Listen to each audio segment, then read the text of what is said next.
자, 오늘은 예수 탄생을 선포합시다 라고 하는 주제네요.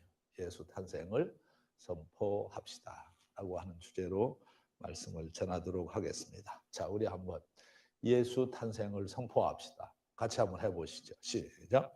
예수 탄생을 선포합시다. 자, 오늘 말씀 10절 또 11절 말씀인데요. 10절 말씀. 천사가 이르되 무서워하지 말라.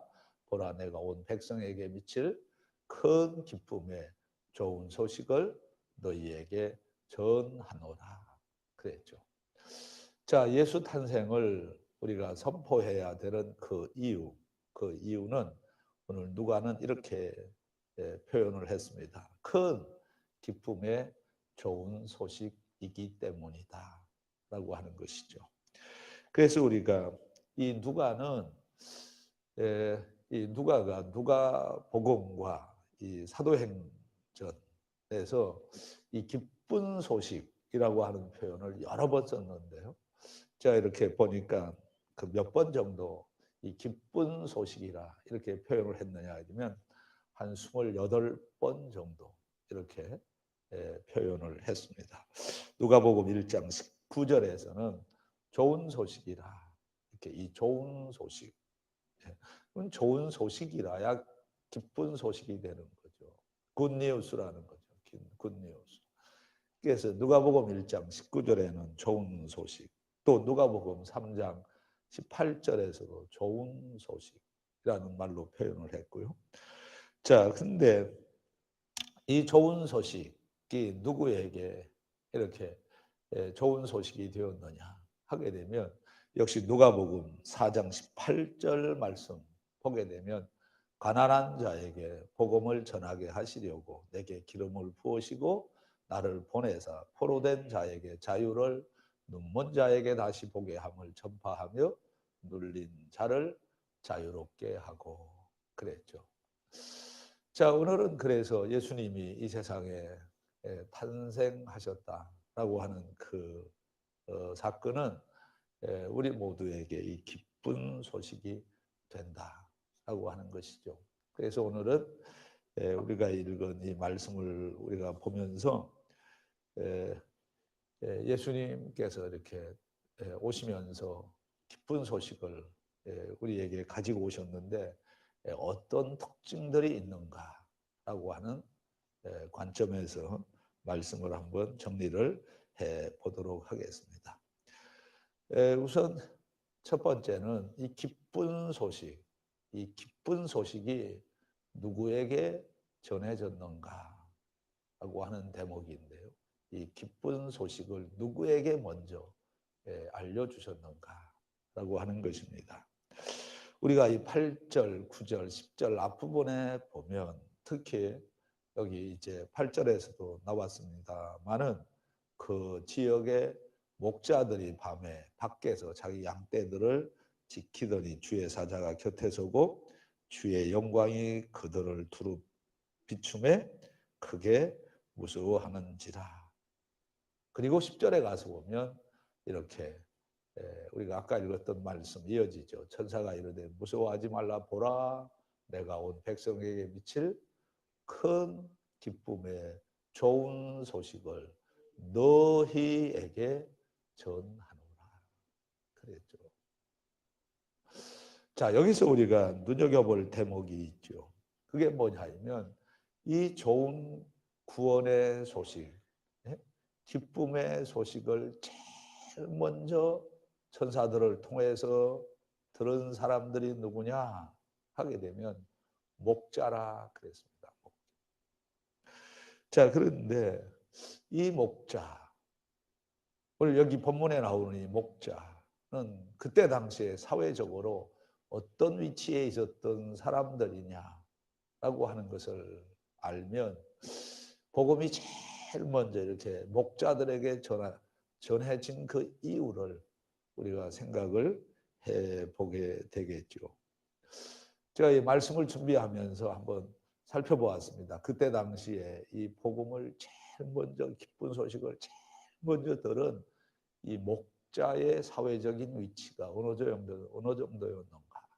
하는 것을 살펴볼 수 있는 기회가 있었는데요. 이렇게 보면 됩니다. 그러니까 그때 당시에 이 목자라고 하게 되면 우리의 생각을 뛰어넘을 정도로 아주 보잘것없는 가장 천한 그런 위치에 있었다. 이렇게 볼 수가 있어요. 그래서 우리가 이 사회적 계층이라고 이렇게 표현을 하는데, 그래서 이 사회적 사다리라 이렇게 얘기를 하잖아요. 이 계층 사회. 이게 보이지 않게 우리 사회도 이 계층 사회라고 말할 수가 있는데요. 그런데 이 당시에 이 목자는 교육도 받지 못하고 훈련도 받지 못하고, 그래서 제가 보니까 이런 취급을 받아서요, 정직하지도 못하고 믿을 수 없는 사람들이고, 그리고 또 하나는 보면 불미스러운 사람들이다. 이런 표현이 있어요. 저도 깜짝 놀랐어요. 당시에 이 목자가 여러분 뭐 배우지 못했다, 훈련을 받지 못했다, 뭐 그 정도라고 하면 어느 정도 이제 이걸 우리가 받아들일 수가 있는데, 그런 정도가 아니고 정직하지 못하다, 또 믿을 수가 없는 사람들이다, 그리고 아주 보면 볼수록 불미스러운 사람들이다. 자, 이런 위치에 있었던 사람들이다라고 하는 거예요. 그래서 그 당시에 결정적으로 뭘 할 수가 없었느냐 하게 되면 법정에 나가서 증인이 될 수 없었다라고 하는 거예요. 그러니까 그 정도로 이렇게 사회에서 인정을 받지 못했기 때문에 불법적인 사람이고 또 존경을 받지 못하는 그런 낙인 찍힌 사람들이 목자였다라고 하는 것이죠. 자, 그런데 아이러니하게도 우리가 이제 보면 모세도 다윗도 또 심지어는 예수님도 다 목자. 그러니까 이 예수님도 이제 목자의 비유가 되잖아요. 근데 모세는 직접 양을 쳤죠. 우리가 이 출애굽기 3장 1절에 보면 양떼를 치더니 이런 표현이 나왔죠. 모세도 양을 쳤던 사람이에요. 그리고 또 우리가 잘 알죠. 다윗도 역시 우리가 목동 다윗이라 이렇게 얘기를 하지 않습니까? 여기 보면 그는 양을 지키나이다 그랬거든요. 이 양을 쳤던 사람들이에요. 저는 양은 안 쳤지만 소는 쳤어요. 소는 쳤어요. 근데 이 모세도 그렇고 또 다윗도 그렇고 이 목동이었다라고 하는 것이죠. 이 성경은 특히 시편 80편 1절에 보면 하나님 자신도 이스라엘의 목자요, 목자에 이렇게 비유를 했고요. 그리고 너무 목자 하게 되면 너무 유명한 말씀이 있죠. 시편 23편 1절이죠. 여호와는 나의 목자시니. 그랬어요. 그리고 우리가 또 요한복음 10장 11절에서는 이렇게 얘기를 합니다. 나는 선한 목자라. 이렇게 표현을 했어요. 그러니까 이 사람들이 보는 관점과 하나님이 보시는 그 관점이 이렇게 차이가 있는 거예요. 당시에 이 사람들이 볼 때는 이 목자는 가장 천한, 가장 밑바닥 생활을 하고 있는 그런 존재에 지나지 않지만, 그러나 하나님은 빈부귀천, 이거 없이 이제 우리를 보시고 계신다라고 하는 거죠. 자, 그런데 중요한 게 뭐냐 하게 되면, 그러면 왜 이 복음의 기쁜 구원의 이 소식을 제일 먼저 이렇게 듣게 된 사람들이 이 목자들이냐라고 하는 생각을 안 해볼 수가 없는 것이죠.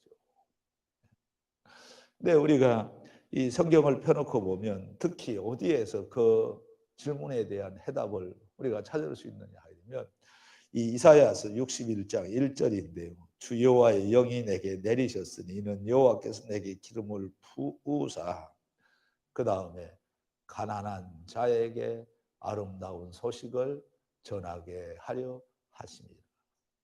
나를 보내사 마음이 상한 자를 고치며 포로된 자에게 자유를, 갇힌 자에게 노임을 선포하며 그랬죠.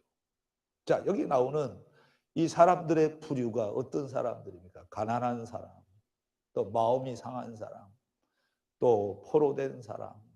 이런 사람들의 공통점이 뭐냐 하게 되면 다 버림받은 그런 사람들이다 라고 말할 수 있지 않습니까? 그런데 하나님은 이런 사람들에게 복음의 기쁜 소식을 제일 먼저 알려주셨다. 이게 예언이죠, 예언. 그래서 우리가 이 누가복음 4장 21절 말씀 보게 되면 이 예수께서 그들에게 말씀하시되 이 글이 오늘 너희 귀에 응하였느니라 하시니 그랬죠. 그러니까 예수님이 이 세상에 오신 것도 예언의 성취이라고 하는 사실이고요. 그리고 가장 중요한 것이 뭐냐 하게 되면 이 예수님께서 이 세상에 오셨다라고 하는 이 구원의 이 기쁜 소식을 제일 먼저 목자들이 들을 수밖에 없었던 그 이유가 뭐냐 하게 되면 여기 지금 이사야서 61장 1절에서 예언하신 대로 그대로 이루어져야 되기 때문이었다라고 하는 것이거든요. 그러니까 오늘 이 시간에 먼저 이 말씀이 그 우리에게 주시는 영적 교훈이 뭐냐 하게 되면 예수님은 사회적으로 높은 사람들을 위해서 이 땅에 오신 것이 아니라 가난하고 병들고 포로되고 마음이 상하고 이런 사람들의 친구가 되기 위해서 이 땅에 복음의 기쁜 소식을 우리에게 전해주신 줄로 믿습니다. 그래서 오늘 이제 우리가 이 말씀을 들으면서 우리는 환호해야 되는 거예요. 왜냐하면 우리 가운데 뭐 사회적으로 그렇게 뭐 아주 뛰어난 그런 사람들이 아니잖아요. 그러니까 예수님이 이 땅에 오신 그 이유가 뭐냐 하게 되면 그야말로 서민 이하의 사람들에게 소망과 희망이 되시기 위해서 이렇게 오셨다는 거죠. 그래서 조금 전에 우리가 부른 찬송이 뭐예요? 우리 예수님이 우리의 뭐가 된다는 거예요? 우리의 소망이 된다. 이 찬양을 우리가 다 같이 이렇게 불렀지 않습니까? 자, 그래서 첫 번째 복음의 기쁜 소식이 사회적으로 연약한 사람들에게 초점이 맞추어져 있었다라고 하는 거, 우리에게 큰 은혜가 되는 메시지인 줄로 믿습니다. 그리고 또 하나, 두 번째로 이 기쁜 소식은 어떤 성격을 가지고 있느냐 하게 되면 이 기쁜 소식이 충만해졌다 그런 말로 전 표현하고 싶은데요. 우리가 이 10절 말씀을 다시 한번 보게 되면 천사가 이르되 무서워하지 말라 보라 내가 온 백성에게 미칠 큰 기쁨의 좋은 소식이라 그랬어요. 여러분 이 말씀 중에 내가 나의 백성에게 미칠 큰 기쁨이다 이렇게 표현이 됐으면 우리는 구원의 이 축복을 누릴 수가 없는 거예요. 그러니까 온 백성에게 라는 표현을 썼거든요. 자, 본래는 여기 나오는 백성이라고 하는 말 하나만 가지고 놓고 보면 백성, 헬라어로 말하면 라오스. 근데 이때 당시에 이 백성이라고 하면 누구를 가리키느냐 하게 되면 이스라엘 백성.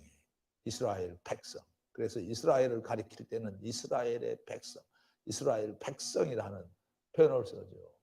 이게 라오스라는 단어. 그리고 누가복음 1장 68절을 보면 찬송하리로다 주 이스라엘의 하나님이요. 하나님은 누구의 하나님이었느냐? 이스라엘의 하나님이었어요. 모든 민족의 하나님이 아니라는 거죠. 그리고 누가복음 7장 16절 가서 보면 하나님께서 자기 백성을 돌보셨다 하더라고요. 자기 백성이라고 그래요. 그랬는데 자, 미리 제가 말씀을 드리면 누가복음 2장 31절 말씀 보면 이는 만민 앞에 예비하신 것이라고 그랬죠. 이 만민 앞에라고 할 때 단어가 바뀝니다. 이때 이 만민은 복수의 개념으로 표현이 되었다라고 하는 것이죠. 자, 이미 제가 말씀을 드린 것처럼 본래 복음은 유대인들의 복음이었다라고 하는 그 이야기를 요한복음 4장 22절에서도 너희는 알지 못하는 것을 예배하고 우리는 아는 것을 예배하노니 이는 구원이 유대인에게서 나옵니다. 또 로마서 1장 16절 끝에 가서 보면 자, 먼저는 유대인에게요. 여기 선이 그어졌던 거예요. 그러나 놀라운 사실은 이 복음이 유대인의 담을 뛰어넘어 모든 이방 민족에게까지 이 기쁜 소식이 전해진 것이죠. 그래서 누가복음 2장 30절에서 이렇게 얘기를 합니다. 내 눈이 주의 구원을 보았사오니 31절에서 이는 만민 앞에 예비하신 것이요. 그랬죠. 그래서 우리가 너무 잘 아는 성경 구절이 뭐예요? 사도행전 1장 8절. 오직 성령이 너희에게 임하시면 너희가 권능을 받고 예루살렘과 온 유대와 사마리아와 그 다음에 뭐예요? 땅끝까지. 이게 하나님의 구원 계획이에요. 그래서 여러분 우리나라를 한번 보세요. 우리나라를 보면 그러니까 여러분 삼천리 공공 이 방방곡곡에 교회가 없는 자리가 어디에 있어요? 이게 다 하나님의 구원 계획이다라고 하는 것이죠. 그래서 이사야 선지자는 이 하나님의 구원 계획을 깨달았던 것이죠. 그래서 이사야서 60장 1절에서 뭐라고 외쳤느냐 하면 일어나라 빛을 발하라. 일어나라 빛을 발하라. 이는 내 빛이 이르렀고 여호와의 영광이 내 이에 임하였음이니라. 여러분 이 구원의 기쁜 하나님의 영광이 이 대한민국을 덮었다라고 하는 사실이죠. 그래서 지금은 이 복음은 유대인들만의 복음이 아니고 하나님이 유대인들만의 하나님이 아니고 만민의 하나님, 우리 모두의 하나님이 되셨다. 이것이 기쁜 소식이라는 거죠. 그래서 예수님도 이렇게 말씀을 하셨어요. 마태복음 28장 19절 보면 그러므로 너희는 가서 모든 민족을 제자로 삼아. 모든 민족. 이 구원의 이 기쁜 소식, 이 구원의 이 기쁜 소식이 바로 우리에게도 흘러 들어왔다라고 하는 거. 이게 기쁜 소식이고요. 그럼 세 번째로 우리가 살펴볼 내용이 뭐냐 하게 되면 이 기쁜 소식의 콘텐츠가 뭐냐. 그러니까 무엇이 우리에게 기쁜 소식이냐. 그 실체가 뭐냐 하는 이야기를 이 누가는 우리에게 11절부터 12절에서 얘기를 하는데 구원의 콘텐츠를 한마디로 말하면 구주라고 표현을 했어요. 구주. 구주는 더 정확하게 표현하면 구세주라고 하는 것이죠. 그래서 이렇게 얘기를 하잖아요. 오늘 다윗의 동네에 너희를 위하여 구주가 나셨으니. 구주. 요한은 이 구주를 구세주, Savior of the world, 이 구세주, 구주다. 똑같은 말이죠. 그러니까 이 복음의 기쁜 소식의 핵심이 뭐냐 하게 되면 구주 예수 그리스도라는 거죠. 구주 예수 그리스도. 한번 해보시죠. 구주 예수 그리스도. 시작. 구주 예수 그리스도라고 하는 거예요. 그럼 구주라고 하게 되면 세 가지를 이해를 해야 되는 거예요. 첫째는 구주할 때는 첫째 예수. 예수. 예수. 세 가지 타이틀을 생각해야 돼요. 첫째는 예수. 자, 그 예수. 자, 우리가 마태복음 1장 21절 말씀을 한번 봅니다. 아들을 낳으리니 이름을 예수라 하라. 얼마나 좋은 그런 표현입니까? 예수. 한번 해보세요. 예수. 예수. 예수. 예수 이름의 뜻이 뭐냐 하면 자기 백성을 그들의 죄에서 구원할 자이십니다. 이때 자기 백성은 이제 유대인들만의 그 백성을 얘기하는 게 아니고 만민의 백성을 얘기를 하는 거죠. 누가복음 19장 10절에서도 인자가 온 것은 잃어버린 자를 구원하려 함이니라. 그랬죠. 그러니까 예수. 구주는 예수가 되지. 그리고 두 번째로 구주는 그리스도를 이야기를 하는 거죠. 이 그리스도. 이 그리스도는 그리스도는 어떤 뜻을 가지고 있느냐. 다니엘서 9장 25절에 보면 그러므로 너는 깨달아 알지니라 예루살렘을 중군하라는 영이 날 때부터 기름 부음 받은 자 곧 왕이 일어나기까지 기름 부음을 그리스도라고 하는 말은 기름 부음을 받았다. 기름 부음. 당시에는 어떤 사람들에게 기름을 부었느냐. 왕이 될 때, 제사장이 될 때, 선지자가 될 때. 이 삼중적인 기능을 실행해야 되는 그런 사람들에게 이 기름을 부어주신 거예요. 그러니까 그리스도라고 하는 것은 바로 이 기름 부음을 받으셨다. 우리의 제사장이 되는 거죠. 그리고 또 하나는 이렇게 얘기를 합니다. 자, 예수, 그리스도, 그 다음에 주라고 그러죠. 고린도전서 12장 3절에서 자, 그러므로 내가 너에게 알리노니 하나님의 영으로 말하는 자는 누구든지 예수를 저주할 자라 하지 아니하고 또 성령으로 아니하고는 누구든지 예수를 그 다음에 주 예수 그리스도 주. 그래서 본래는 이렇게 얘기 안 해요. 예수 그리스도 주라고 얘기하지 않고 주 예수 그리스도. 시작. 주 예수 그리스도. Lord Jesus Christ. 이렇게 표현을 하는 거예요. 그러면 이 주라고 하는 말이 무슨 말이냐 하게 되면 주 다스리신다.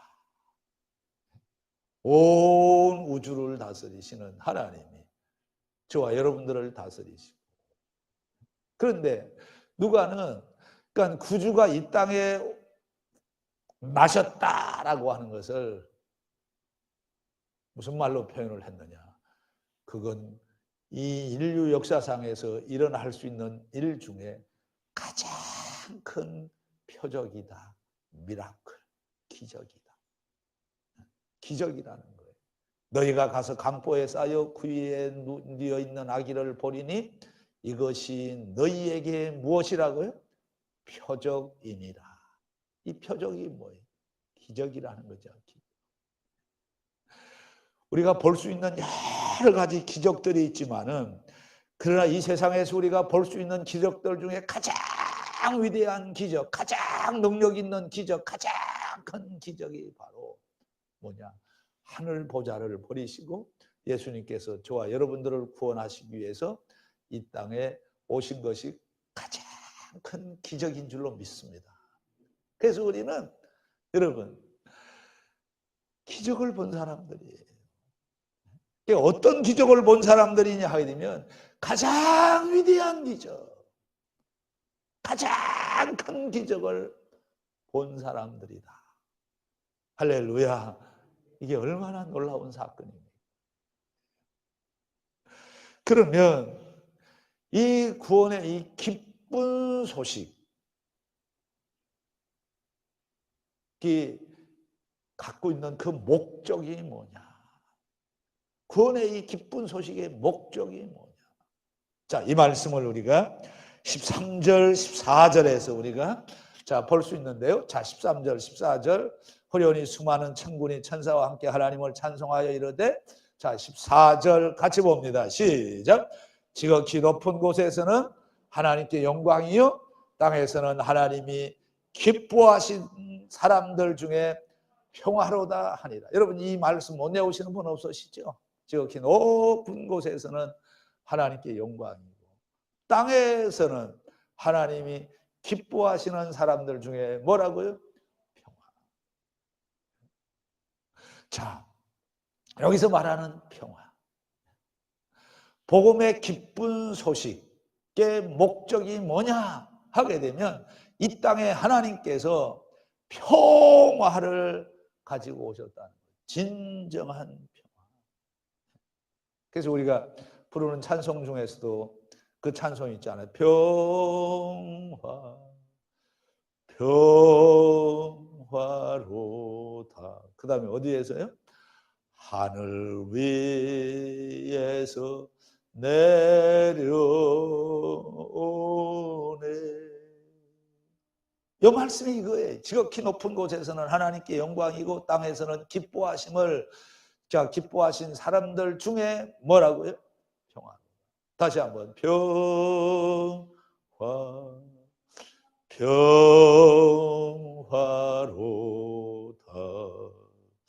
하늘 위에서 내려오네.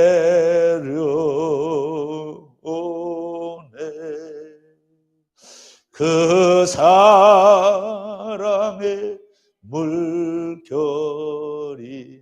영원토록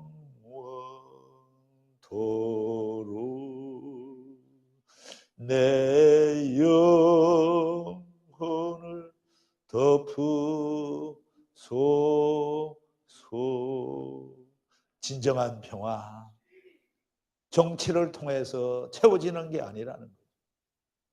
진정한 평화는 경제적인 욕구가 채워질 때 진정한 평화가 내 마음 속에 채워지는 게 아니라는 거죠.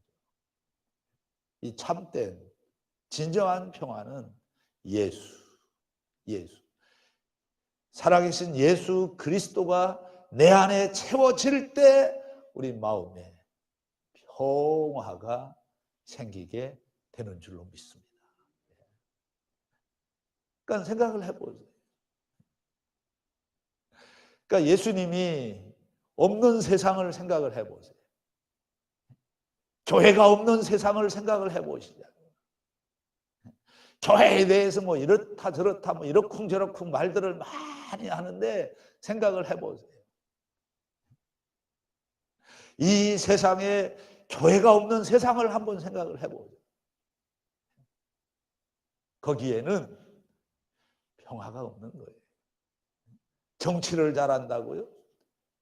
경제가 발전을 한다고 해서 진정한 평화가 생기는 게 아니라는 거예요.